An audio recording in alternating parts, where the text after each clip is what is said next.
സിയോന്റെ പ്രവാസികളെ മടക്കി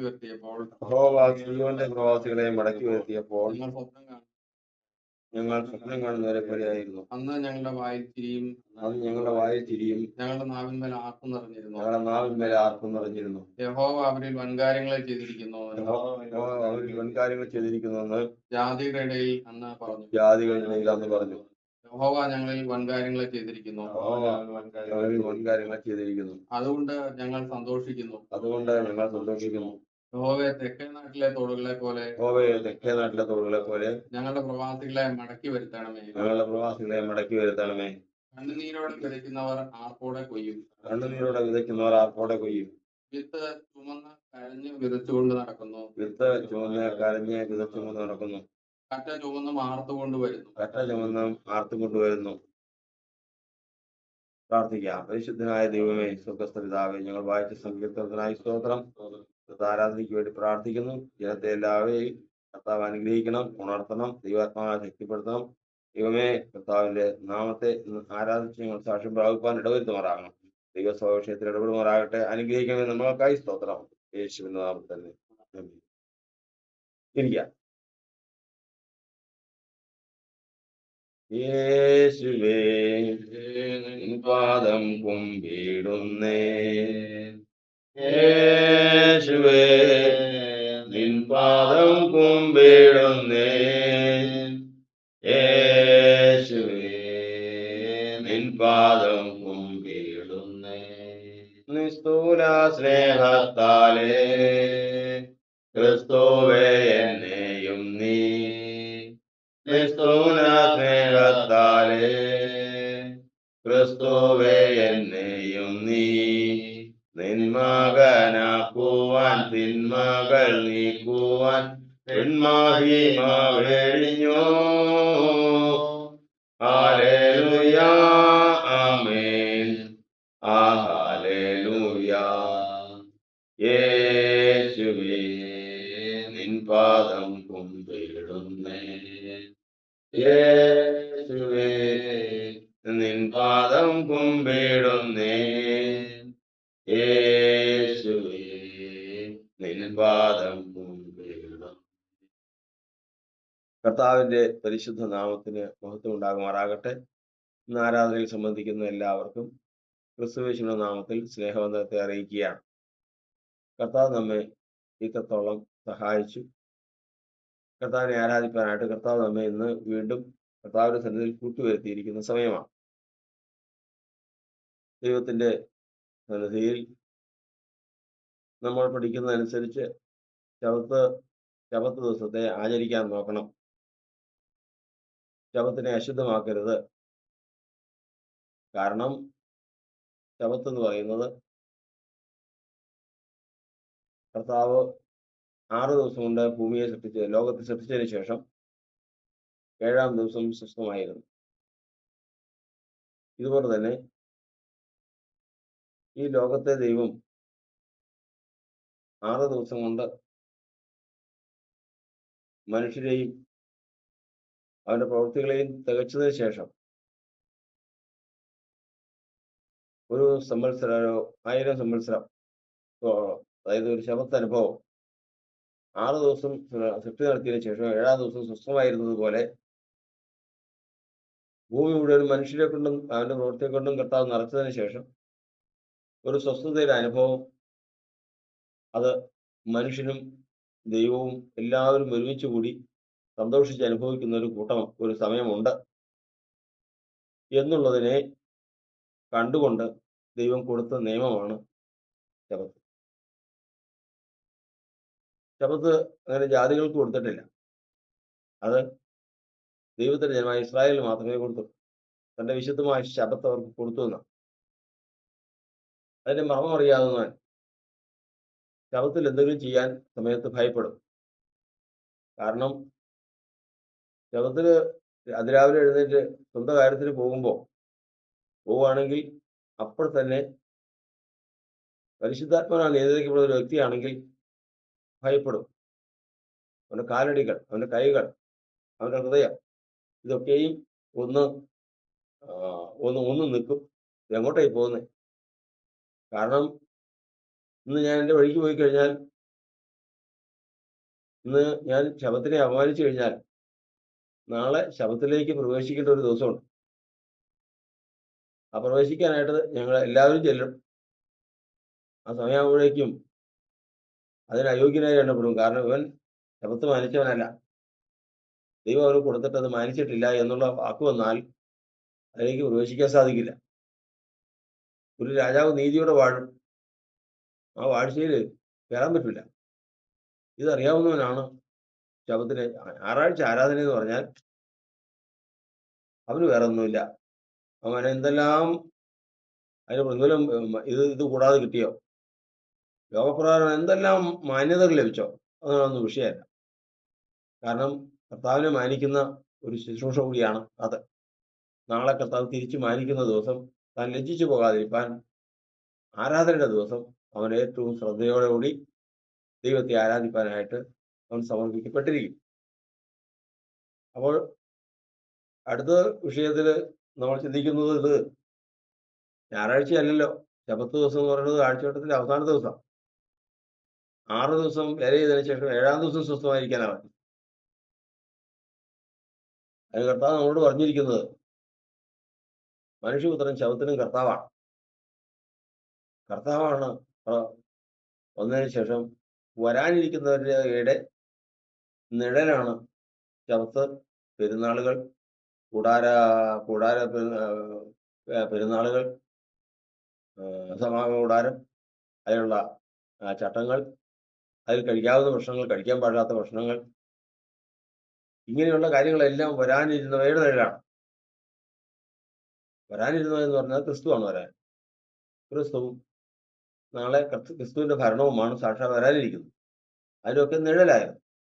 ക്രിസ്തു വന്നതിന് ശേഷം ഇങ്ങനെയുള്ള നാളുകളും ഇങ്ങനെയുള്ള ദിവസങ്ങളൊക്കെ അങ്ങ് നീക്കിക്കളഞ്ഞു. അതായത് ഇപ്പോ നമ്മൾ ദിവസങ്ങളും നാളുകളും മാനിക്കുകയാണെങ്കിൽ നമ്മൾ ഈ ശബത്ത് മാത്രമല്ല, 6 ദിവസം ജോലി ചെയ്തതിന് ശേഷം 7-ാം ദിവസം സ്വസ്ഥമായിരിക്കുന്ന ശബത്ത് മാത്രമല്ല ശബത്ത്. 6 സംവത്സരം കഴിഞ്ഞതിന് ശേഷം 7-ാം സംവത്സരത്തിൽ 1 വർഷം പ്രവൃത്തിയൊന്നും കൂടാതിരിക്കണം. ശബത്ത് വർഷം. അതുമാത്രമല്ല, അങ്ങനെ 7 വർഷം കൂട്ടിക്കഴിഞ്ഞാൽ 49 വർഷം കഴിയുമ്പോൾ യോബേൽ സംവത്സരം എന്ന് പറഞ്ഞൊരു സംവത്സരമുണ്ട്. അതും ശബത്താണ്. അതാണ് നമ്മൾ പഠിക്കുന്നതിൽ വലിയ ശബത്ത്. ആ ശബത്തും മാനിക്കാനും അങ്ങനെ അങ്ങനെ അങ്ങനെ പോകുമ്പോഴത്തേക്കും ഇത് ന്യായപ്രമാണത്തിലേക്ക് തിരിച്ചു പോകും. അതൊരിക്കലും കർത്താവ് സമ്മതിച്ചിട്ടില്ല. കർത്താവ് പറഞ്ഞിരിക്കുന്നത്, നിങ്ങൾ ഇത്രയും കാര്യം ചെയ്താൽ മതി, ഇതൊന്നും മുഴുവനും ആചരിക്കാൻ നിങ്ങളെ കൊണ്ട് സാധിക്കില്ല. അതുകൊണ്ട് ന്യായപ്രമാണം സംബന്ധിച്ചുള്ള പെരുന്നാളുകൾ, വാവ് ദിവസങ്ങൾ, ഇതൊക്കെ മാറ്റിയതിന് ശേഷം നിങ്ങൾ മാനിക്കേണ്ട ദിവസങ്ങൾ ദൈവം കൽപ്പിച്ചു തന്നിട്ടുണ്ട്. ആ കൽപ്പിച്ചു തന്നിരിക്കുന്ന നിയമം അനുസരിച്ച് വിഗ്രഹാർപ്പിതം, ശ്വാസം പൊട്ടിച്ചത്തത്, പരസംഗം, രക്തം, ഈ 4 കാര്യങ്ങൾ നിങ്ങൾ ഒഴിഞ്ഞിരുന്നാൽ മതി. നിങ്ങൾ ന്യായപ്രമാണം മുഴുവൻ ആചരിക്കാനൊന്നും പോകേണ്ട കാര്യമില്ല. അങ്ങനെ നമുക്ക് കർത്താവ് തന്റെ അപ്പോസ്തലന്മാർ മുഖാന്തരം ആഴ്ചവട്ടത്തിന്റെ 1-ാമത്തെ ദിവസം കറുത്ത ദിവസമായി നമുക്ക് നൽകി തരികയും ആ ദിവസം നമുക്ക് ദൈവത്തെ ആരാധിപ്പാൻ നമ്മൾ അതിനുവേണ്ടി നീക്കി വയ്ക്കുകയും ചെയ്യും. മറ്റതൊക്കെയും ആഴ്ചവട്ടത്തിന്റെ അവസാനമായിരുന്നു, പ്രവൃത്തിയുടെ അവസാനമായിരുന്നു. ഇതങ്ങനെയല്ല, ആരാധനയോടുകൂടിയാണ് ഒരു ദിവസം ആരംഭിക്കുന്നത് തന്നെ. അതുകൊണ്ട് ഈ ആഴ്ചവട്ടത്തിന്റെ 1-ാമത്തെ ദിവസം, ഇന്ന് ഈ പ്രഭാതത്തിൽ നമ്മൾ കർത്താവിലേക്ക് ആയിരിക്കുമ്പോൾ നമ്മൾ ഈ ആഴ്ചവട്ടം ആരംഭിക്കാൻ പോവുക. നമുക്ക് വേറൊരു ചിന്തയോ വേറൊരു വാക്കോ അങ്ങനെയൊന്നുമില്ല. രാവിലെ തന്നെ നമുക്ക് ആരാധനയെ സംബന്ധിക്കുന്ന പ്രവൃത്തികളെ, ചിന്തകളും വാക്കുകളുമേ നമുക്ക് ഉണ്ടാകാൻ പാടുള്ളൂ. അങ്ങനെയാണ് ഉത്സാഹത്തോടുകൂടി കർത്താവ് സന്നിധിയിലേക്ക് നാം അടുത്ത് വന്നിരിക്കുന്നത്. നമ്മുടെ പ്രതീക്ഷയാണ്. നമുക്ക് കർത്താവ് സന്നിധിയിലുള്ള പ്രതീക്ഷയുടെ ആഴം മനസ്സിലാക്കണം. കാരണം ഈ ആരാധനയിൽ കൂടിയാണ് നാളെ കർത്താവിനോടൊപ്പം ശബത്തിൽ വാഴുന്ന സ്വസ്ഥതയിൽ നമ്മൾ ജീവിക്കുന്ന ആ യോഗ്യത പ്രാപിക്കുന്നത് ആരാധനയിൽ കൂടിയാണ്. അതുകൊണ്ട് ഒരിക്കലും നമ്മൾ ജാതികളുടെ പോലും പറഞ്ഞു കേട്ടിട്ടുണ്ട്, പെന്തക്കോസ്തുകാരോട് പറഞ്ഞിട്ട് കാര്യമില്ല, ആരാധനയുടെ ദിവസം അവർ വേറെ ഒന്നും ചെയ്യില്ല. അങ്ങനെ പോകുന്നവരുമുണ്ട്. അങ്ങനെ പോകുന്നവരും ധാരാളമാണ്. എന്നാൽ അതിന് അവർ പറയുന്ന ഒരു വാക്യം എന്ന് പറയുന്നത്, ശബത്തിൽ നന്മ ചെയ്യുന്നത് വിഹിതമാണ്. ശബത്തിൽ ചെയ്യുന്ന നന്മ എന്ന് പറയുന്നതിന് വേണ്ടി എന്നുള്ളതാണ്. അതിന് രോഗികളെ സൗഖ്യമാക്കണം, സുവിശേഷം അറിയിക്കണം, അതൊക്കെ നമുക്ക് അനുവദിച്ചിട്ടുള്ളതാണ്. ഈ കാര്യങ്ങളൊക്കെയും ദൈവത്തിന്റെ സന്നിധിയിൽ നീതിയും ദൈവം അത് ന്യായമായിട്ട് കണക്കിടുകയും ചെയ്യും. എന്നാൽ ഇന്ന് കർത്താവിന്റെ വചനത്തിൽ നമ്മൾ പഠിക്കുന്നതനുസരിച്ച് നമ്മൾ ആരാധനയ്ക്കായിട്ട് കർത്താവിന്റെ സന്നിധിയിലേക്ക് കൂടി വന്നിരിക്കുമ്പോൾ നമുക്കൊരു പ്രതീക്ഷയുണ്ട്. എപ്പോഴും കുഞ്ഞുങ്ങളടക്കം എല്ലാവരും ഓർത്തിരിക്കുന്ന വിഷയമാണ്, ഞാൻ ഇന്ന് ഈ ദിവസം ഞാൻ വേറൊരു കാര്യത്തിന് പോവില്ല. ഈ കാര്യത്തിൽ പ്രഭാതത്തിൽ തന്നെ ഞാൻ കർത്താവിനെ ആരാധിപ്പാൻ ഞാൻ ഒരുങ്ങുകയാണ്. കാരണം കർത്താവ് തന്റെ രാജ്യം ആരംഭിക്കാൻ പോവാ. ഒരു രാജാവ് നീതിയോടെ വാഴും എന്നുള്ള വചനപ്രകാരം യേശു ഈ ലോകത്തെ ഒക്കെയും ഭരിക്കുന്ന രാജാവായിട്ട് വരിക. അന്ന് ആ രാജാവിനോട് കൂടെ ഈ ദൈവത്തെ മാനിച്ചിട്ടുള്ളവരും ആരാധനയിൽ സാക്ഷ്യം പ്രാപിച്ചിട്ടുള്ളവരുമായി കർത്താവ് ഈ ലോകത്തെ ഭരിക്കുമെന്ന്. അന്ന് ആ കർത്താവിനോട് ഭരിക്കാനും കർത്താവിനോട് ജീവിക്കാനും വേണ്ട യോഗ്യത ഈ പ്രാർത്ഥനയ്ക്ക്, ഈ ആരാധനയ്ക്ക് ഉണ്ടാകട്ടെ എന്നുള്ളതാണ് നമ്മുടെ പ്രാരംഭമായിട്ടുള്ള കർത്താവിന്റെ സന്നിധിയിലുള്ള ആഗ്രഹവും പ്രാർത്ഥനയും. എപ്പോഴും നമ്മൾ ഓർത്തുകൊള്ളണം. കർത്താവിന്റെ സ്തോത്രം. ഒരിക്കലും നമ്മൾ ആ ദിവസത്തെ അവമാനിക്കാൻ പാടില്ല. ആ ദിവസം മറ്റൊരു കാര്യത്തിൽ ഏർപ്പെടാൻ പാടില്ല. വൃഥാ സംസാരത്തിൽ പോലും ഏർപ്പെടാൻ പാടില്ല. ദൈവം നമുക്ക് അനുവദിച്ചിട്ടുള്ള വഴികളിൽ കൂടി അത് പ്രാപിപ്പാൻ കർത്താവിന്റെ ആത്മാവ് നമ്മെ സഹായിക്കുമാറാകട്ടെ. നമ്മൾ ഇന്ന് വായിച്ചു കേട്ടത് 126 സങ്കീർത്തനം. 126 സങ്കീർത്തനം ആരംഭിക്കുന്നത് തന്നെ ഇപ്രകാരമാണ്. എന്താണ്? യഹോവ സീയോന്റെ പ്രവാസികളെ മടക്കി വരുത്തിയപ്പോൾ ഞങ്ങൾ സ്വപ്നം കാണുന്നവരെ പോലെയായിരുന്നു. സീയോന്റെ പ്രവാസികളെ മടക്കി വരുത്തിയപ്പോൾ ഞങ്ങൾ സ്വപ്നം കാണുന്നവരെ പോലെയായിരുന്നു. അന്ന് എന്തൊക്കെ ഉണ്ടായിരുന്നു? അന്ന് ഞങ്ങളുടെ വായിൽ ചിരിയും നാവിന്മേൽ ആർപ്പും ഉണ്ടായിരുന്നു. സീയോന്റെ പ്രവാസികൾ എന്ന് പറഞ്ഞാൽ ദൈവജനത്തിന് പ്രവാസകാലമുണ്ട്. അവർ ചെയ്ത തെറ്റിന്റെ ശിക്ഷ, അവരുടെ ജീവിതത്തിൽ അവരെ ദൈവം ശോധനയ്ക്ക് വേണ്ടി അയക്കുക മുതലായിട്ടുള്ള പല കാരണങ്ങളാൽ ദൈവം അവരെ ശത്രുക്കളുടെ അടിമകളാക്കി പ്രവാസത്തിലേക്ക് അയക്കും. അതാണ് 137 സങ്കീർത്തനം പറയുന്നത്. ബാബേൽ പ്രവാസികളുടെ ബാബേൽ തീരത്ത് ഞങ്ങൾ ഇരുന്നു, സീയോനെ ഓർത്തപ്പോൾ ഞങ്ങൾ കരഞ്ഞു, ഞങ്ങളുടെ കിന്നരങ്ങളെ ഞങ്ങൾ അലരി വൃക്ഷം വരെ നോക്കിയിട്ടു. ഞങ്ങളെ പിടിച്ചുകൊണ്ട് പോയവർ സന്തോഷത്തെയും സിയോൻ ഗീതങ്ങളിൽ നിന്ന് പാടാമോ എന്ന് ഞങ്ങളോട് ചോദിച്ചു. ഞങ്ങൾ യഹോവയുടെ ഗീതം അന്യദേശത്ത് പാടുന്നത് എങ്ങനെ? ഇങ്ങനെയൊക്കെയുള്ള കാര്യങ്ങൾ നമ്മൾ അതിൽ കാണുകയാണ്. എന്നാൽ തിരിച്ച് വരുവാണ്. 137 സങ്കീർത്തനം പ്രവാസത്തിലേക്ക് പോകുന്നു. 126 സങ്കീർത്തനം അവിടെ നിന്ന് തിരിച്ചു വരുന്നു. അങ്ങനെ രണ്ട് വഴികളാണ്. ഇവിടെ നമ്മൾ പഠിക്കുന്നത് പ്രവാസികളായിട്ട് കർത്താവ് അയക്കുന്നതെന്ന് പറഞ്ഞല്ലോ. അതിൽ സ്വയം പോകുന്നവരുണ്ട്, തന്നെത്താൻ പോകുന്നവരുണ്ട്, ദൈവം അയക്കുന്നവരുണ്ട്, ശത്രു പിടിച്ചുകൊണ്ട് പോകുന്നവർ. ശൂന്യംകാരത്തിയോട് കർത്താവിന്റെ ആത്മാവ് പറഞ്ഞ നിർദ്ദേശപ്രകാരമാണ് അവള് പ്രവാസത്തിലേക്ക് പോയത്. എലീമേലെക്കും കുടുംബവും ഇസ്രായേലിലുള്ള ദാരിദ്ര്യവും ഇസ്രായേലിലുള്ള കഷ്ടതയും വിട്ടിട്ടാണ് പ്രവാസത്തിലേക്ക് പോയത്.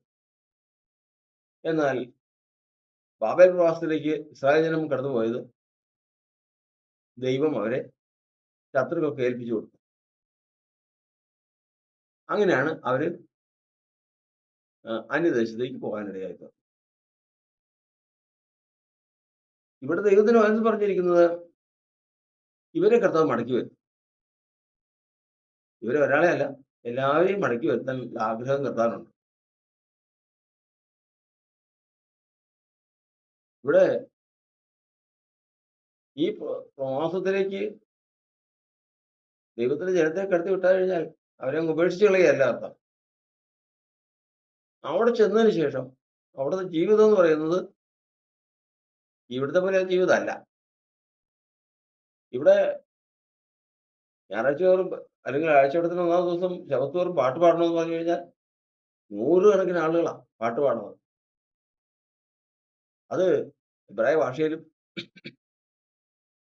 അവരുടെ ആത്മാവിലും ഒക്കെ അങ്ങോട്ട് തുള്ളിച്ചാടി എല്ലാ വാദ്യോപകരണങ്ങളെല്ലാം വായിച്ച് പാടുക. ഇസ്രായേലില് ഒരു പാട്ടിന് ഒച്ചയുണ്ടായി കഴിഞ്ഞാൽ അവിടെ പാടില്ല എന്ന് പറയാൻ ആരുമില്ല. കാരണം അത് അവരുടെ രാജ്യമാണ്. അവർക്ക് അവിടെ സർവ്വ സ്വാതന്ത്ര്യം. കാരണം കർത്താവ് കൊടുത്ത അവകാശത്തിൽ അവർ സ്വന്തമായിട്ട് ആരാധിക്കുക. പക്ഷെ പ്രവാസത്തിലേക്ക് പോയാൽ കാര്യം മാറി. പ്രവാസത്തിലേക്ക് വന്നു കഴിഞ്ഞാൽ അവിടെ അയൽവക്കക്കാരുണ്ട്. പ്രവാസികളെ പാർപ്പിച്ചതിന് ശേഷം അവിടെ നിന്ന് ഡ്രം അടിക്കാന്നോ അവിടെ കൈകൊട്ടി ഒച്ചപ്പാടുണ്ടാക്കാന്ന് പറഞ്ഞു കഴിഞ്ഞാൽ ചോദ്യം വരും. എന്നാ കാര്യം? ഇന്നലെ അവിടെ തന്നെ ഭയങ്കര ഒച്ചകേട്ടല്ലോ, മനുഷ്യർക്ക് നാട്ടിൽ കിടക്കട്ടെ മുതലായിട്ടുള്ള ചോദ്യങ്ങൾ വരും. അപ്പോ പരിമിതമായി. അപ്പോൾ സ്വാതന്ത്ര്യത്തിൽ പരിധി വരികയാണ്. പരിമിതമായ സ്വാതന്ത്ര്യത്തിലേക്ക് വരിക. ചുരുങ്ങി ചുരുങ്ങി ചുരുങ്ങി ചുരുങ്ങി കുറച്ച് കഴിയുമ്പോഴേക്കും അവിടുത്തെ ഉത്സവങ്ങളിലൊന്നും പങ്കെടുക്കുന്നില്ല. അതെന്താ? ഏത് നാട്ടിൽ ചെന്നാലും അതിൻ്റെതായ ഒരു മര്യാദയുണ്ടല്ലോ. അതിനോടെന്താ പങ്കെടുക്കില്ലാത്തതിന്റെ കാരണം എന്താ? അല്ലാതെ ഞങ്ങൾക്ക് അങ്ങനെ പങ്കെടുക്കാൻ പാടില്ല. അത് ശരിയല്ല. അപ്പൊ പ്രശ്നമായി. ഹാമാൻ എഴുന്നേറ്റതുപോലെ എഴുന്നേറ്റ് ഇങ്ങനെ അങ്ങ് വിട്ടാൽ ശരിയാവില്ല എന്നുള്ളത്. വീണ്ടും അതുമൊക്കെ അതിജീവിച്ച് കഴിയുമ്പോഴത്തേക്കും മറ്റു പല പ്രശ്നങ്ങളായി. എന്താണ് അവരിപ്പോ എല്ലാവരും കൂടെ കൂട്ടുകൂടി ഇത് മദ്യപിക്കാൻ പോകും. ഈ ദോഷപ്രവൃത്തികൾക്ക് മനുഷ്യരില്ല, തെറ്റുകുറ്റങ്ങളൊക്കെ ഇല്ലാതിരിക്കും. ഇല്ല, ഇവർക്ക് അങ്ങനെയൊന്നും പാടില്ല. സിയോൻ നിവാസികൾക്ക് അങ്ങനെയൊന്നും പാടില്ല. അവിടെ അപ്പൊ പ്രശ്നമായി. അവിടെ എല്ലാവരും കൂടെ കൂടിയതിനു ശേഷം ഇപ്പൊ അവന് ഭയങ്കര ഒരു വിശുദ്ധന്റെ ജീവിതമാണ്. അപ്പോ അവരൊക്കെ നമ്മളോടൊന്നും കൂട്ടുകൂടില്ല എന്നുള്ളതേ. അന്നേരമാണ് നമ്മൾ പത്രോസിന്റെ ലേഖനം 4-ാം അധ്യായത്തിൽ നമ്മൾ വായിക്കുന്നത് പോലെ ഇതാ ഈ ദുർനടപ്പിന് അവരോട് കൂടെ കൂടി നടക്കുന്നില്ല എന്ന് കാണുമ്പോഴത്തേക്കും അവര് ഇടയും, അവർ പ്രശ്നം ഉണ്ടാക്കും. അപ്പോ മൊത്തത്തിൽ പ്രശ്നമായി. ഇനി അവർ പോയിട്ട് ഒരു ജീവിക്കുക, പെണ്ണ് കല്യാണം കഴിക്കാറായി, ചെക്കനൊരു കല്യാണം കഴിക്കാറായി. ഏത് സ്ഥലത്തും ഒരു ധർമ്മമാണ്. ഒരു പെണ്ണിനെ കല്യാണം കഴിക്കാനുണ്ടെങ്കിൽ അവിടത്തേക്ക് ആളുകൾ അന്വേഷിച്ച് ചെയ്തു. ചെക്കനെ കല്യാണം കഴിക്കാനുണ്ടെങ്കിൽ അത്രയും വരില്ല. അതുകൊണ്ട് ആലോചന ഉണ്ടാവും എന്നുള്ളതല്ലാതെ അത് പ്രത്യേകിച്ച് അതിനുള്ള ദല്ലാളുമാരൊക്കെ ഉണ്ടാവും. അവിടെ വന്നതിന് ശേഷം ഒരു നല്ല ഒന്നാമതൊരു ആലോചനയുണ്ട്. വേണമെങ്കിൽ ഒരു വാക്ക് പറഞ്ഞു കഴിഞ്ഞാൽ കാര്യം നടക്കും. നിങ്ങൾ എന്നോട് പറഞ്ഞാൽ മതി, കാര്യങ്ങൾ ഭംഗിയായിട്ട് നടന്നു പോകും. നിങ്ങളൊരു വാക്ക് സമ്മതിച്ചു കഴിഞ്ഞാൽ കൊച്ചിന്റെ ഭാവി, ഈ നിങ്ങളുടെ കുടുംബത്തിന്റെ നന്മയും, നിങ്ങൾക്ക് ഏതായാലും ഇവിടെ താമസിക്കരുത്. പലരും അത് ശരിയാവില്ല, ഞങ്ങൾക്ക് അങ്ങനെ ജാതികളുമായിട്ട് ഇണയിലേപ്പണം കൂടാൻ പാടില്ല. ഞങ്ങൾ അത് തെറ്റായി പോയില്ലേ, അത്രയും നല്ലൊരു കല്യാണം അവർക്ക് എന്തായിരുന്നല്ല വന്നിട്ട് ശരിക്കും ജീവിക്കാനായിട്ട് ഒരു ചുറ്റുപാട് പോലുമില്ല. ഒരു നല്ലൊരു കെട്ടിടോ നല്ലൊരു സ്ഥലമോ അതൊന്നും പോലുമില്ല. എന്നിട്ട് അവർക്ക് നല്ല കല്യാണാലോചന ഉണ്ട്, എന്നിട്ട് അവർക്ക് അത് വയ്യാന്ന് പ്രശ്നമായി. അങ്ങനെ ഇങ്ങനെ സകല വിധത്തിലും പ്രശ്നമാണ് പുറത്തു പോയി കഴിഞ്ഞാൽ, പ്രവാസത്തിലേക്ക് ചെന്ന് കഴിഞ്ഞാൽ. അപ്പോഴാണ് ഓർക്കുന്നത്, സിയോനെ ഓർത്തപ്പോൾ ഞങ്ങൾ കരഞ്ഞു. കാരണം എന്താ? എങ്ങനെ ജീവിച്ചോണ്ടിരുന്നതാ, എങ്ങനെ ചെന്നാ ഇഷ്ടം പോലെ പാട്ടുപാടാം. ഏതെങ്കിലും ദേശത്ത് നിന്ന് ഏത് ഗോത്രത്തിൽ, ഇനിയിപ്പോൾ ഇസ്രായേൽ 12 ഗോത്രങ്ങളുണ്ട്, ഏത് ഗോത്രത്തിൽ നിന്ന് വേണമെങ്കിലും നമുക്ക് പറ്റിയ ഒരു പെൺകുട്ടിയോ ഒരു ചക്കനെയോ വേണമെങ്കിൽ കല്യാണം കഴിക്കുന്നവർക്ക് ഇടാം. അവരെല്ലാവരും കൂടെ കൂടുമ്പോഴത്തേക്കും ഇനിയിപ്പോൾ വീഞ്ഞു കുടിക്കണമെങ്കിലും മദ്യം കുടിക്കണമെങ്കിലും ഒക്കെ അവർ ചേർത്ത് ഒന്ന് കുടിക്കണതിന് ദൈവം തെറ്റ് പറഞ്ഞിട്ടില്ല. അങ്ങനെ എല്ലാ തരത്തിലും സ്വാതന്ത്ര്യം അനുഭവിച്ചുകൊണ്ടിരുന്നവര് പ്രവാസത്തിലേക്ക് പോയതോടുകൂടി പ്രശ്നങ്ങളായി. എന്തൊരു ജീവിതമാണ്. അങ്ങനെ വന്നു കഴിഞ്ഞപ്പോഴേക്കും എല്ലാവരും കൂടെ കൂടി ആലോചിച്ചു, ഏകദേശം പ്രവാസകാലമാണ്, നമ്മുടെ ദൈവത്തെ മറക്കും വേണ്ട, ആ കാര്യങ്ങൾ ചേർന്ന് പോകാം. അങ്ങനെ വന്നപ്പോഴേക്കും വചനം പറയുന്നത്, ദൈവത്തിന് പറഞ്ഞിരിക്കുന്നത് ഒരു കല്യാണാലോചന, നല്ലൊരു കല്യാണാലോചന വന്നു. ആമ്പിള്ളേരാ, 2 ആമ്പിള്ളേരാ, അഹ്റോനും ഗിലിയോനും. അവർക്ക് 2 പെൺകുട്ടികളെ വേണം. ഉണ്ടല്ലോ അവിടെയുള്ള സാധുക്കളൊന്നും വേണ്ട, പ്രഭുക്കന്മാരുടെ മക്കളുണ്ട്. പിന്നെ എന്തിനാ വിഷമിക്കുന്ന കാര്യം? ആലോചനയൊക്കെ വന്ന് രൂത്തും ഓർപ്പയും തിരക്കില്ലാത്ത കുടുംബത്തിൽ നിന്ന് ആലോചനയും വന്നു. സംഗതി വിവാഹം കഴിച്ചു. അങ്ങനെ അങ്ങ് കഴിഞ്ഞു. കാര്യങ്ങൾ ഇങ്ങനെയൊക്കെ അങ്ങനെ പോകുന്ന വിചാരിച്ചു. പോയി കാര്യങ്ങൾ തിരിഞ്ഞു വന്നതോടുകൂടി ദൈവം പ്രതികൂലമായി. ഭർത്താവ് മരിച്ചു, കുടുംബനാഥൻ മരിച്ചു. അത് കഴിഞ്ഞ് മൂത്ത മകൻ മരിച്ചു, രണ്ടാമത്തെ മകനും മരിച്ചു. 3 വിധവമാർ മാത്രമായി. അതിലൊരുത്തി നവോമി ദൈവത്താൽ മുൻ നിശ്ചയിക്കപ്പെട്ടവളാണ്. അതുകൊണ്ട് അവളെ ഏത് വിധേനയും ദൈവം തന്റെ സ്ഥാനത്ത് എത്തിക്കും. കാരണം അവളിൽ ദൈവം എന്തോ ഒരു നീതി കണ്ടിട്ടുണ്ട്. അവിടെ നിന്ന് തിരിച്ചു വരിക.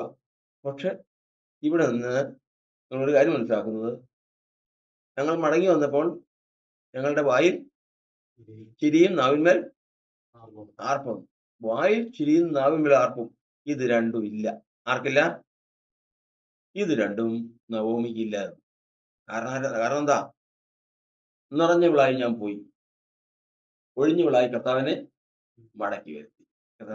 എന്തുകൊണ്ട് ഒഴിഞ്ഞവളായി? നിറഞ്ഞവളായി എങ്ങോട്ട് പോയി? മോവാബ് ദേശത്തേക്ക് പോയി. ഇന്ന് ഒഴിഞ്ഞവളായി തിരിച്ചു വരേണ്ടി വന്നു. എന്തുകൊണ്ട് തിരിച്ചു വരേണ്ടി വന്നു? പ്രവാസത്തില് നമ്മൾ ആദ്യം പറഞ്ഞതുപോലെ ഇസ്രായേൽ ജനം, ദൈവഭക്തൻ പ്രവാസിയായി ഒരു സ്ഥലത്ത് പോയി താമസിക്കുമ്പോൾ അതിന് വ്യവസ്ഥയാണ്. ആ വ്യവസ്ഥ പാലിച്ച് ബുദ്ധിമുട്ടാ. പറഞ്ഞു കേട്ടല്ലോ, നമ്മൾ ആദ്യം പറഞ്ഞല്ലോ, അവരുമായിട്ട് ചേർന്ന് നിന്ന് അല്പസമയം സന്തോഷിക്കാനായിട്ട്. അവിടത്തേക്ക് ഉത്സവമാണ് എല്ലായിടത്തും. ജാതി മത ഭേദമന്യേ അവിടെ അങ്ങനെ ജാതിയും മതമൊന്നുമില്ല. ഈ പെരുന്നാൾ എന്ന് പറഞ്ഞു കഴിഞ്ഞാൽ എല്ലാവരും കുഞ്ഞുങ്ങളും കൂടെ പങ്കെടുക്കും. അങ്ങനെയുള്ളൊരു പെരുന്നാളാണ്. അപ്പൊ അതിനങ്ങ് പങ്കുകൊണ്ടു ഭയങ്കര സന്തോഷം. അതിൽ അവരുടെ കൂടെ തുള്ളി, അതിനും കുഴപ്പമില്ല. കാര്യങ്ങൾ എങ്ങനെ അങ്ങ് ജീവിച്ചു. കാര്യങ്ങൾ കഴിഞ്ഞപ്പോഴത്തേക്കും ഇസ്രായേലില് കാലങ്ങൾ മാറി. ഇസ്രായേലില് ദൈവം തെരഞ്ഞെടുത്ത ജനത്തിന് വേണ്ടിയിട്ട് മഴ പെയ്യിച്ചു, മഞ്ഞ് പെയ്യിച്ചു, ധാരാളം കൃഷി വിളഞ്ഞു, അവർക്ക് സമ്പന്നന്മാരായി, എല്ലാവർക്കും ഭയങ്കര സന്തോഷമാണ് എന്നുള്ള വാർത്ത കേൾക്കാനിടയായി തീർന്നു. പോകാൻ നിവൃത്തിയില്ല.